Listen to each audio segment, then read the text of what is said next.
Just a few weeks ago, the Navy admitted for the first time that several UFO videos were real, meaning they show actual area phenomenon that so far the Pentagon cannot explain. Now a UFO investigations group says they have found materials that could potentially be physical evidence of UFOs.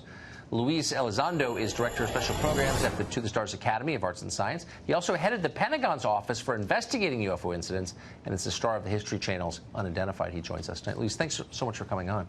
So, thank you for having me. What is this material, and why could it shed light on the question of what UFOs might be?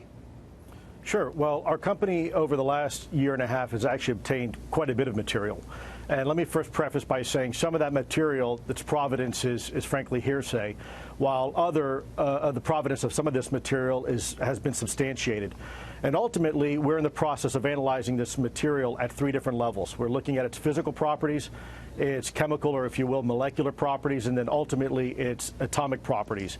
And it's really at that point we'll be able to make some sort of definitive conclusion, keeping in mind that we still have to follow the scientific process and methods, and at the same time have peer review. So it's not just as simple as coming out and saying, hey, look what we found.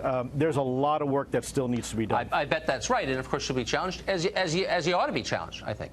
But quickly sum it up for us. Why do you think this material might be connected to UFOs? Well, without getting into a lot of detail right now, because frankly, it's too speculative for me at this point to say why I think something. At the end of the day, it's going to be what the analysis tells us. And if you have, for example, interesting isotopic ratios that are not normally found, let's say, on this planet, then you have to scratch your head and either A, it's been engineered that way, or B, it came from somewhere else. And ultimately, that's what we're trying to find out. So these are materials brought to you by people who say this is at the site of a UFO incident or a crash? In some cases, yes. Again, unfortunately, I can't elaborate too much. With some of these individuals, we do have non-disclosure agreements, but it's from various sources, both private and governmental. It goes without saying, I hope that you'll come back as you get to the bottom of this. We remain skeptical but open-minded on this and all things. Luis, great to see you today. Thank you so much. Me. Of course. Absolutely. Thank you.